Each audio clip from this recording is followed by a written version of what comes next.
The morning stretched out before me like an open canvas, and for the first time in what felt like months, I had the rare luxury of time to myself. The house was still, with only the soft hum of the refrigerator and the occasional rustling of trees outside as background noise. My husband, John, had gone up north to visit his family for the weekend. It wasn't the first time he'd taken a trip like this, but somehow this one felt different. Maybe it was the fact that we hadn't had a proper break from each other in a while. I loved John, of course, but sometimes space was necessary.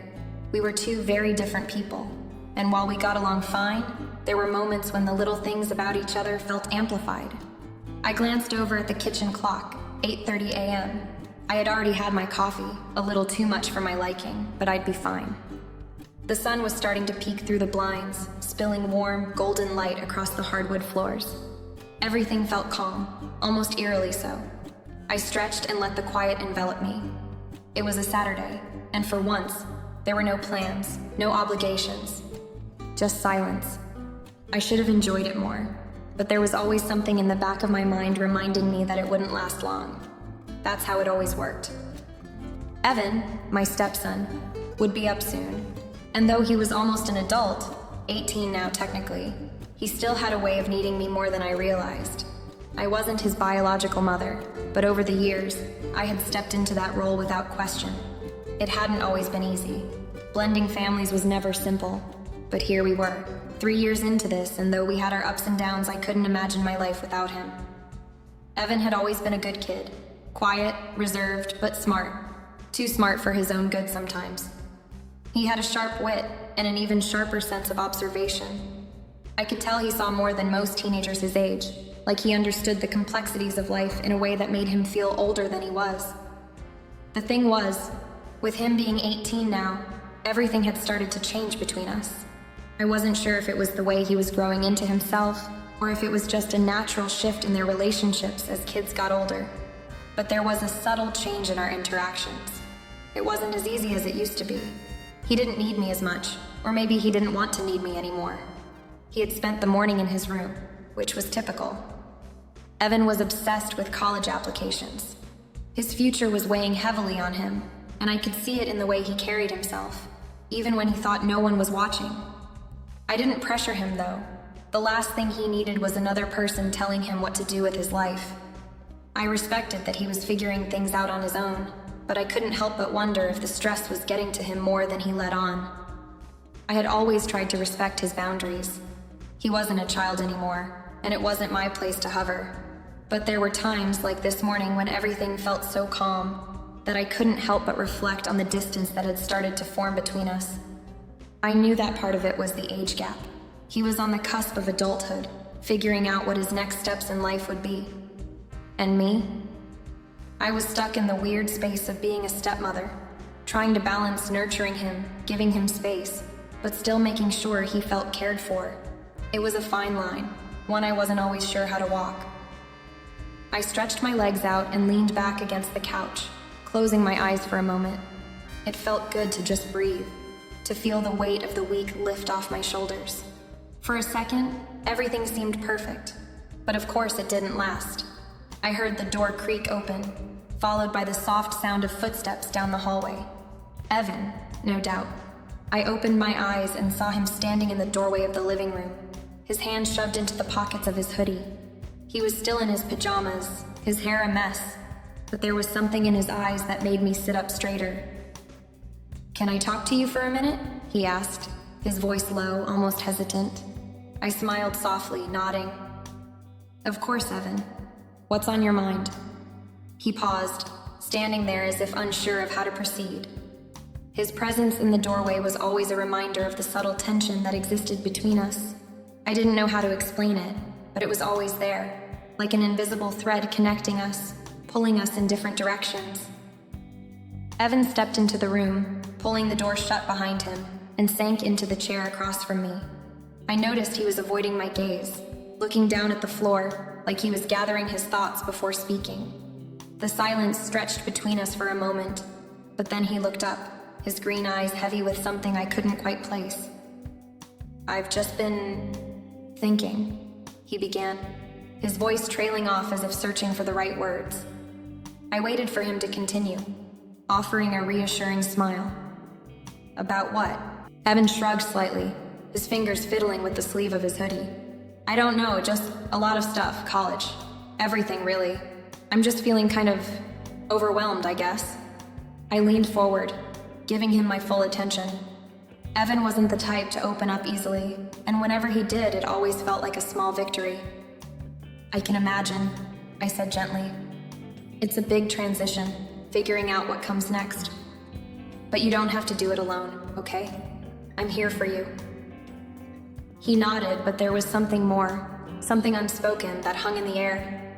It was the way he looked at me, his gaze lingering just a bit too long, his lips pressed together as if trying to decide whether or not to say more.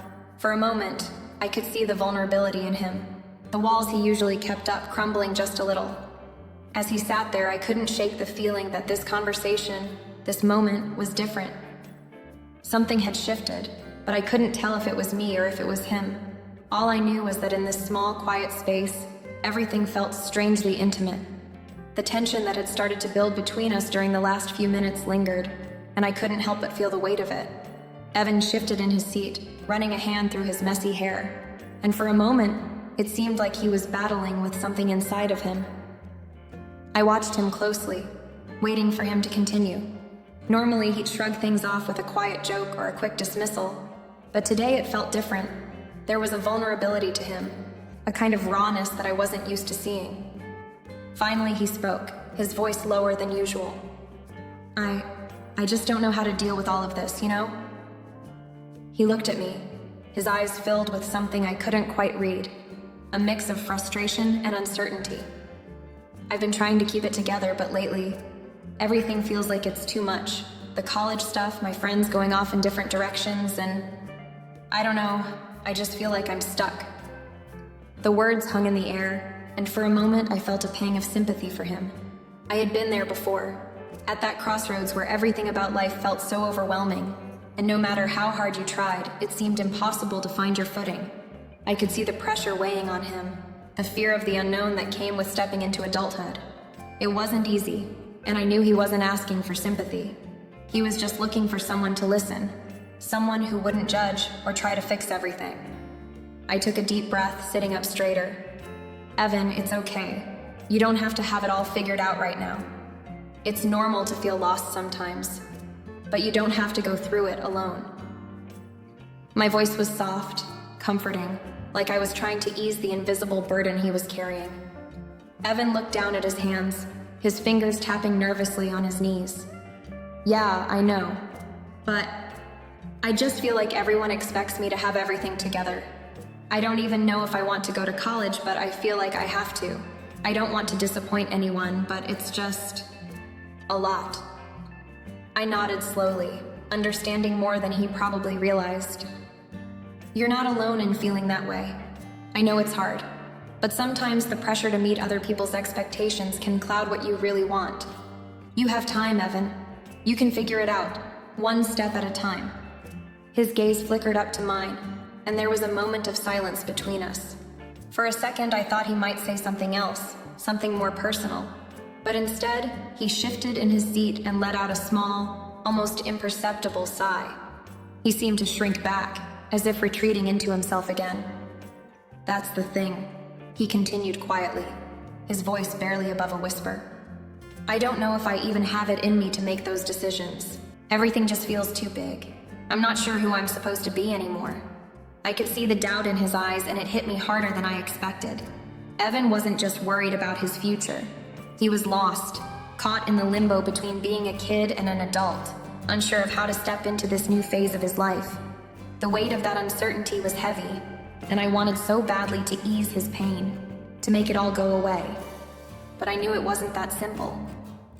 Hey, it's okay, I said gently, my voice softer now. You don't need to have all the answers right now. You're allowed to be unsure. That's part of growing up.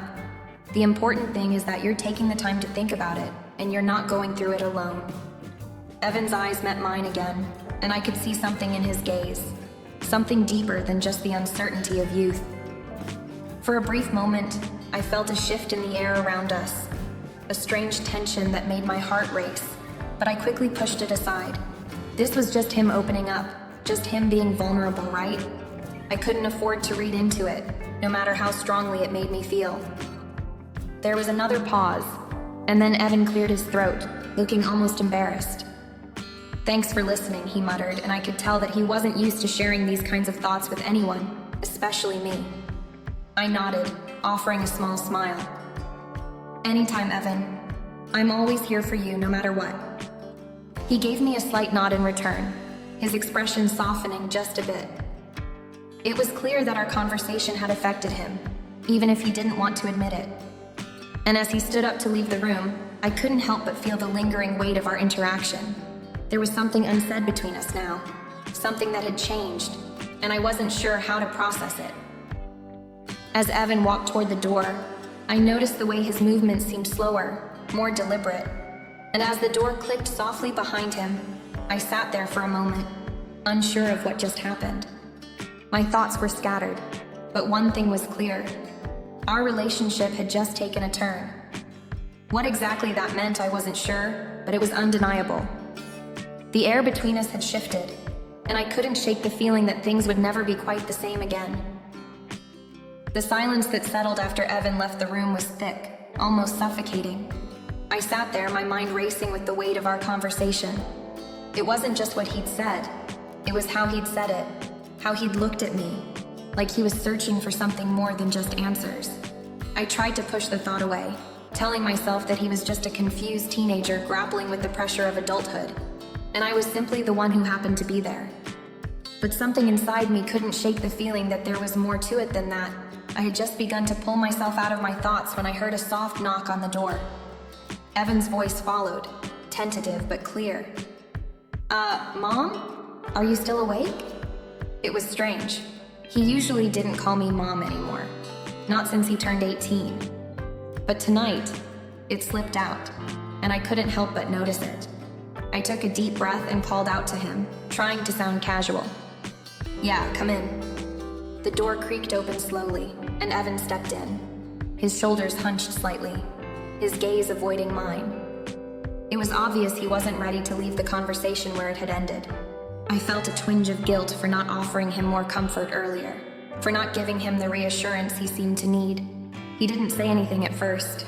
He just stood there, looking uncertain, his hand on the doorframe, as if he wasn't sure whether he should leave or stay. I motioned for him to come in, offering a soft smile. "It's okay, Evan. What's on your mind?" He hesitated for a moment, but then crossed the room, sitting down on the edge of the bed. He looked over at me, his face still marked by the unease of our conversation earlier. "I didn't mean to make things weird," he said, his voice soft, almost apologetic. I don't know. I don't know what I need. I guess I just feel lost, you know?" I nodded, understanding more than he could know. It was the same feeling I had when I was his age, the fear of not knowing who you were or where you were headed. I shifted slightly on the bed, closer to him, wanting to make him feel less alone in that moment. "You don't have to figure it all out right now, Evan. You don't have to have all the answers. Just take it one step at a time. I'm here for you, always."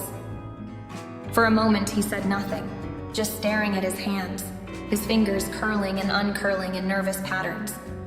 Then, almost reluctantly, he spoke again. "I don't know why I'm so scared of disappointing everyone.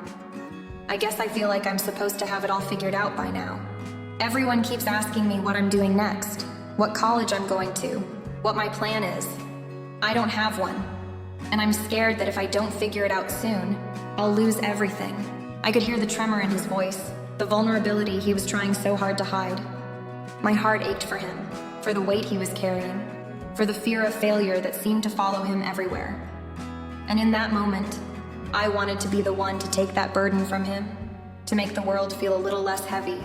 I reached out without thinking, my hand landing gently on his arm.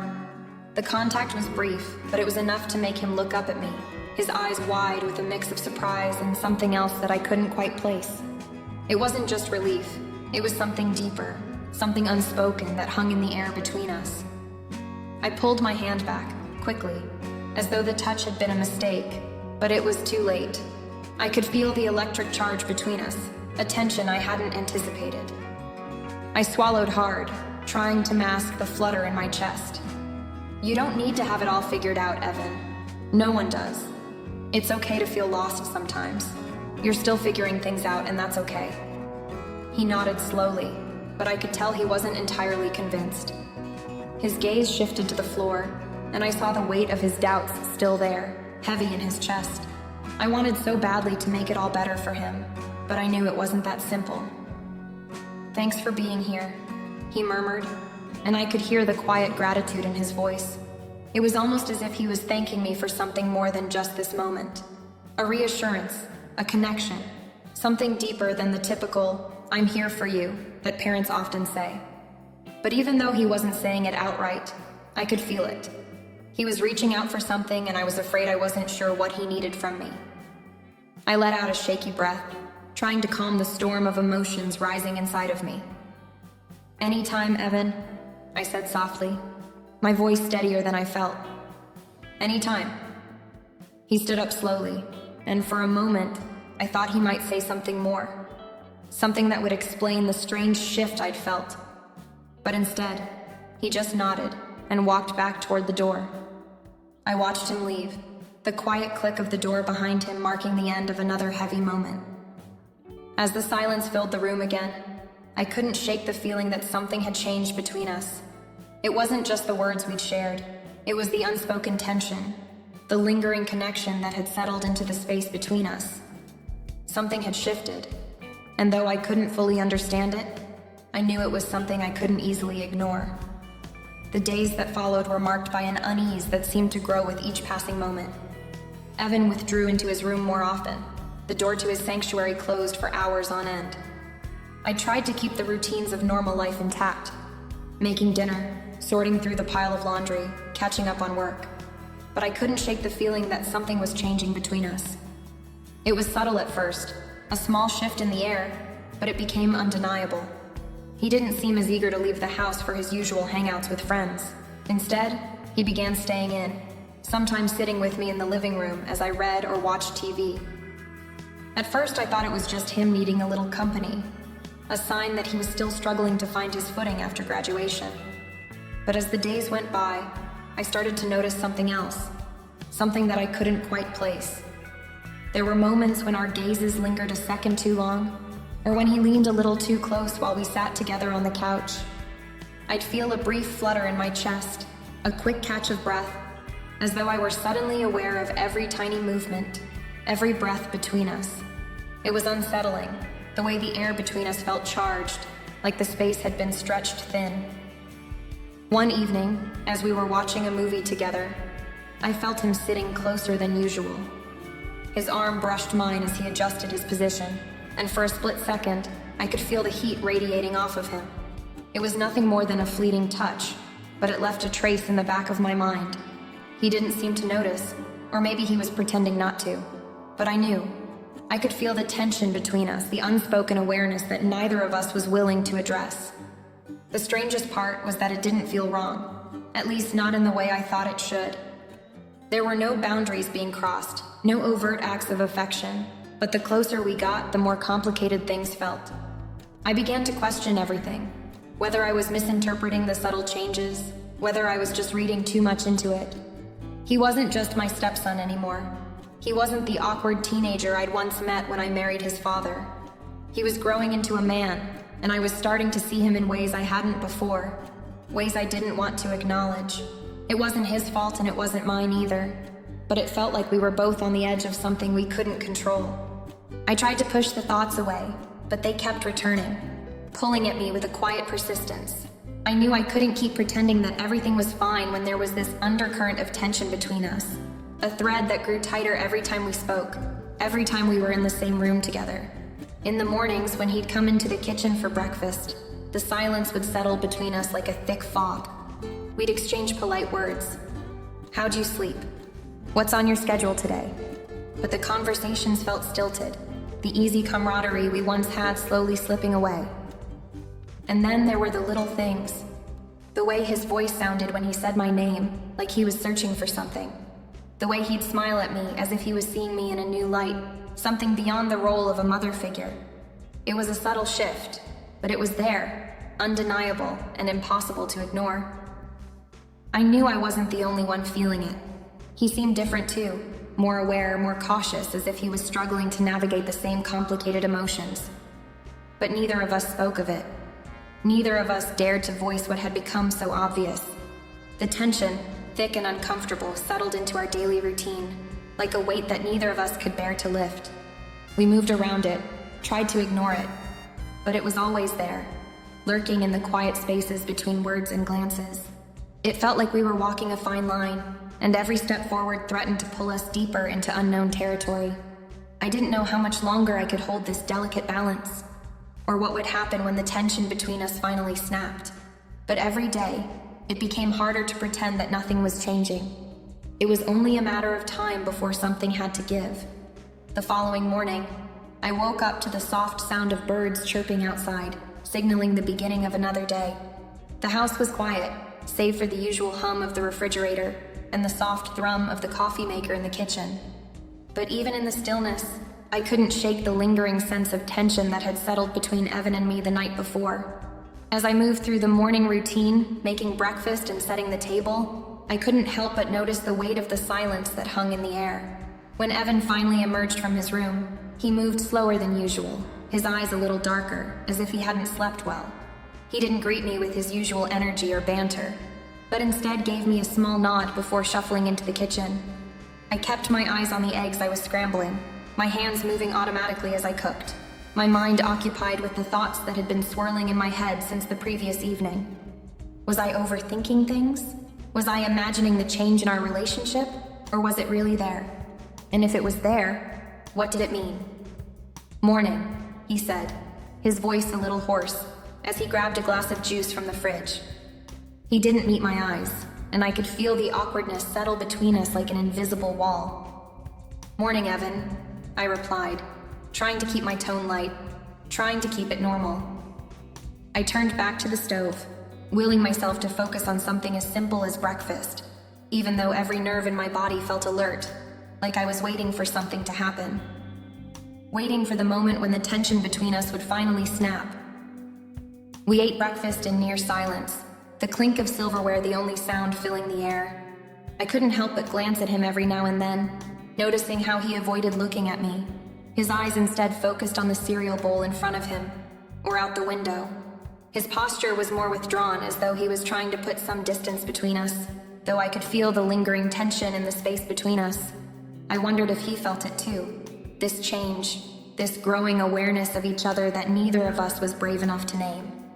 I couldn't tell if he was embarrassed, confused, or if he was simply trying to act as though nothing had shifted. But there was a difference in the way we moved around each other, a difference in the way he responded to me that morning.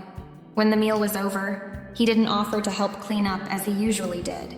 He simply stood, rinsed his dishes quickly, and then turned to leave the room. "I'll be in my room," he muttered, his voice quieter than usual. "Okay," I replied, though I had no idea what else to say. I wasn't sure how to handle the way he was acting. I wasn't sure how to handle any of this. All I knew was that everything had changed, and as I cleared the table, I could feel it, this gnawing ache in my chest, a mixture of confusion and something deeper, something I didn't want to acknowledge. As the day stretched on, I found myself lost in my thoughts, replaying every moment from the previous night over and over again, trying to make sense of it. I wondered if things would ever go back to the way they were before. Could we return to the way things had been? Or was this the new normal? This tension between us that neither of us was willing to address. I didn't have the answers, but I knew one thing for sure. This was no longer just about helping him through his teenage years. This was about something much more complicated, something that neither of us could name yet, but that was there, unspoken, in the quiet spaces between us. The silence between us in the morning felt heavier than usual, and even though we tried to act like everything was fine, we both knew it wasn't. The question, though, was what would happen next. What did this mean for us? It was late in the afternoon when it finally hit me. This undeniable shift in my feelings. I had been avoiding it, pushing it aside, But the reality had begun to set in, and there was no escaping it now. It wasn't something I could easily ignore. The signs were all there, subtle, almost imperceptible, but there nonetheless. Evan and I were sitting on the couch, watching a movie we had both seen before. The kind of film that's light, familiar, perfect for a lazy afternoon. I had hoped it would keep my mind off everything that had been brewing under the surface for days. But as I settled in, trying to focus on the screen, I became acutely aware of his proximity. His knee was just barely touching mine. At first, I thought it was an accident, but then it happened again. His shoulder brushed mine when he reached for the popcorn, and I couldn't help but notice the way he seemed to linger, his arm near mine, the warmth from his body a little too close for comfort. I told myself it was nothing, that I was imagining things, but even as I tried to rationalize it, I could feel my heart racing in my chest. Why did something so simple feel so loaded? Why did my pulse quicken when he moved just a little closer? My mind screamed for me to pull away, to keep some distance, to remember the boundaries that should never have been crossed in the first place. But I didn't. I couldn't. The way he looked at me, his eyes lingering a little too long whenever our gazes met, was another thing I couldn't ignore. There was a depth to his stare now, something I hadn't seen before. It was like he was searching for something in me, a connection I didn't know how to give, or perhaps something he hadn't realized he needed. It unsettled me more than I wanted to admit. And with every passing second, the space between us felt smaller, tighter. He shifted again, his arm brushing against mine as he moved, and this time I didn't pull away. I should have. I should have said something, anything, to break the tension that was building between us. But I didn't. Instead, I felt a strange warmth in my chest, an overwhelming rush of emotion that I couldn't quite understand. This wasn't just about him needing comfort anymore. It wasn't just about me being a mother figure to him. No, there was something else now, something more complex, more dangerous. I could feel it deep in my gut, a pull toward him that I didn't want to acknowledge, that I didn't want to admit to myself. But it was there, undeniable and impossible to ignore. The movie was long forgotten. We didn't even finish it, and neither of us seemed to care. My thoughts were a tangled mess, and I knew Evan could sense it too. He shifted once more, his gaze catching mine, and this time, I didn't look away. He didn't either. I didn't say anything, and neither did he. But in that moment, the unspoken tension hung in the air like a weight neither of us could bear to lift. As the evening wore on, I found myself questioning everything. How had things gotten so complicated? How had this relationship, which had always been about me helping him navigate his teenage years, become something so much more? I knew I had to confront it. This feeling, this pull toward him, it was real, and it was dangerous. I needed to distance myself from it before it went too far, but deep down, I wasn't sure I could, and that scared me more than anything. It wasn't a big moment, not in the traditional sense. There was no dramatic confrontation, no revelation that suddenly set everything into motion. But as I stood in the kitchen, chopping vegetables for dinner, I felt the weight of everything that had been hanging in the air between Evan and me. It wasn't just his proximity anymore. It wasn't just the lingering looks or the unexpected moments of physical closeness. No, it was more than that. It was the realization that this relationship, this bond we had, was no longer just the typical stepmother-stepson dynamic. It was different. It had changed, and so had I. Evan came into the kitchen, as he often did when he was looking for something to snack on, or simply needed a moment of quiet. He opened the fridge, rummaging through it, and I watched him out of the corner of my eye. There was something about the way he moved, confident, sure of himself, that caught me off guard. He was no longer a boy, no longer that awkward teenager I had first met years ago. He was a young man now, and the boundaries I had once held firmly in place were starting to blur. "Your cooking smells good," Evan said casually, pulling a bottle of water from the fridge. His voice was light, almost playful, but I could hear a deeper tone beneath it. Was he testing the waters, or was I just imagining things? Either way, I couldn't ignore the way his words made me feel. The compliment felt different, more personal somehow, and it sent a wave of warmth flooding through me. I forced myself to smile, even as my heart hammered in my chest. "Thanks," I replied, keeping my voice steady as I returned to chopping the carrots in front of me, trying not to let the emotions swirling inside me show. Evan leaned against the counter, still watching me, and for a long moment, neither of us spoke. The quiet was heavy, thick with the things we weren't saying. I could feel his gaze on me, not in the way a child would look at a parent, but in a way that was undeniably different. His eyes seemed to hold something deeper now, something that I couldn't define, but it made my pulse quicken every time he looked at me. I tried to concentrate on the task at hand, telling myself to focus, to get through the day. But it wasn't just the proximity anymore. It was the weight of the moment, the silence between us that felt as loud as any words. It was the clarity that came from acknowledging something I hadn't wanted to admit to myself.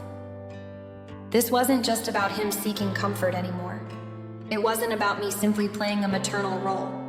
It was something much more complicated, much more intimate than I had ever imagined. As I placed the knife down, I turned to face him fully. The space between us felt smaller now, and I could see the subtle tension in his posture, the way he stood just a little too close. "I think we need to talk," I said, my voice softer than I intended, though I wasn't sure what I was going to say or where this conversation would lead. But I knew I couldn't keep pretending nothing had changed. Evan didn't flinch, didn't move away. Instead, he nodded, his expression unreadable, and I saw in his eyes something I hadn't expected, a quiet understanding. He wasn't going to run from it, and neither was I. The truth was staring me in the face, and for the first time I wasn't sure if I was ready to confront it. But it was too late now. Things had shifted, and the path we were on was one we couldn't turn back from. The moment of clarity had come, and I knew that nothing would ever be the same again. The evening had settled into an uneasy silence, the kind that follows a storm, where the air still hums with the tension left in its wake. Evan was sitting in the living room, not saying much, just watching the flickering light of the television. I stood in the kitchen, pretending to finish up the dishes, but my thoughts were a whirlpool. Every movement, every glance from him was magnified in my mind, drawing me deeper into something I had been trying to avoid for weeks now. The question gnawed at me. What was I supposed to do? There was no turning back anymore. The lines had been crossed, and I could no longer pretend that everything between Evan and me was still as simple as it had been in the beginning. The growing intimacy between us, the shared glances, the moments when his touch lingered just a little too long, it was all there, undeniable and inescapable. And I was feeling it just as much as he was. I walked into the living room, trying to steady my breath. Evan looked up when I entered, his eyes soft, knowing. He didn't need to say anything. The air between us was thick with what we both understood, but neither of us had dared to acknowledge. He gave me a small, almost sad smile, and for the first time, I saw the vulnerability in his expression. He wasn't the confident young man I had seen just days before. Now, he seemed just as lost as I felt. "You okay?" he asked, his voice low, filled with an emotion that mirrored my own. It was the kind of question you ask when you already know the answer, but you're hoping to hear something different. I took a deep breath, steadying myself. The weight of this moment, of this conversation, was heavy. I didn't want to say what I knew had to be said, but I had to, for both our sakes. "We need to talk about this," I said softly, my heart pounding in my chest. Evan didn't move, didn't speak for a moment. He simply nodded, his gaze never leaving mine. "I know," he said quietly, almost as if he had been waiting for me to acknowledge it too. The truth hung between us, raw and unspoken. We both felt the pull, the undeniable connection that had grown between us. And as much as I wanted to give into it, I knew it wasn't right. I couldn't let this go any further, not without destroying everything, our family, the trust, the boundaries that should have remained unbreakable. "I can't keep pretending like nothing's happening," I continued, my voice shaky. "We can't keep doing this. I'm your stepmother, and no matter how much this feels like something else, we have to stop." The words were difficult to get out, and when I finally said them, I felt a pang in my chest, a deep ache that made it hard to breathe. But I knew it was the only choice I had. The only choice we had. This, whatever it was, couldn't continue. It was too dangerous, too complicated. It wasn't fair to either of us. Evan's expression faltered, but he didn't argue. Instead, he looked down at his hands, his fingers twitching slightly, as if he were trying to process everything. I could feel the weight of his disappointment, but there was a quiet understanding in his silence. It was as if he knew, deep down, that this moment had to come. "I get it," he whispered, his voice barely audible. "I never wanted to make things complicated." I nodded, swallowing the lump in my throat. "I know. Neither did I." For a long moment, neither of us spoke. The silence between us was thick, almost suffocating, but it was the kind of silence that comes after a hard truth, the kind that carries with it the weight of what's been said and what's still to come. Finally, I stood up, taking one last look at Evan before I turned away. "We have to move forward," I said quietly, more to myself than to him. "We have to find a way to make this work without crossing those lines again." I didn't wait for him to answer. I couldn't. There was nothing more to say. As I walked away, I felt the weight of my decision settle over me. It was painful, it was hard, but it was the only way, for both of us. And though the tension between us hadn't fully dissipated, I knew I had made the right choice. For now, at least. I couldn't let this go any further. Not without destroying everything. Our family, the trust, the boundaries that should have remained unbreakable.